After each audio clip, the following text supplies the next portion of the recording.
Lalu kita lihat dusta yang kedua. Dusta kedua itu supaya kita berjalan sendiri.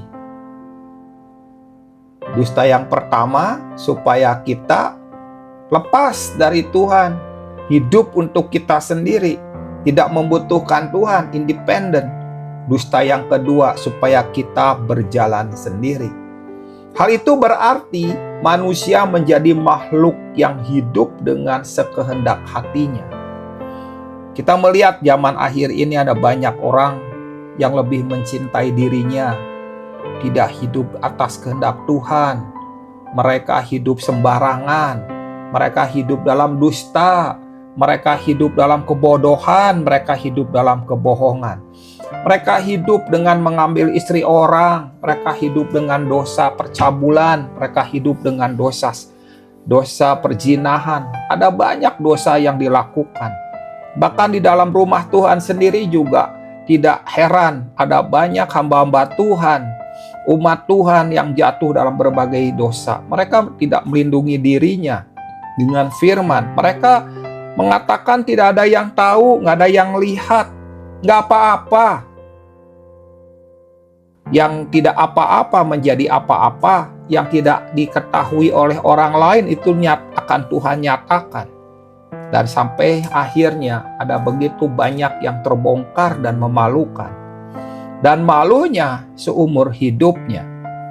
Tapi coba di sini dusta iblis ini mendorong setiap umat Tuhan untuk berjalan sendiri.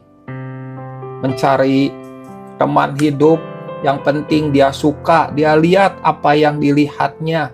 Dia mengukur segala sesuatunya dengan apa yang dilihatnya, bukan mengejar kehendak Tuhan, mendoakannya tentang pekerjaan, tentang sekolah, tentang kuliah, tentang bisnis, tentang proyek-proyek. Dia nggak pernah menanyakan kepada Tuhan, tapi mengukur segala sesuatunya dengan cara kita sendiri. Maunya kita ini kira-kira menguntungkan, ini kira-kiranya kita akan dapat untung besar.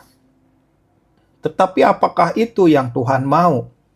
Tuhan menghendaki kita nggak berjalan sendiri. Tuhan menghendaki kita menjadi orang yang berjalan bersamanya. Karena itu iblis mendorong Hawa untuk berjalan sendiri. Dan Hawa mengambil apa yang dia mau. Karena itu coba lihat apa yang dilakukan. Tentang hal ini,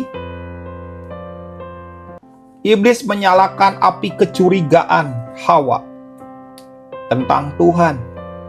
Kalau kita baca ayat 4. Namun ular itu berkata kepada wanita itu, kamu sekali-kali tidak akan mati, karena Elohim mengetahui bahwa pada saat kamu makan buah itu, matamu akan terbuka dan kamu akan menjadi seperti Elohim, yaitu mengetahui yang baik dan yang jahat.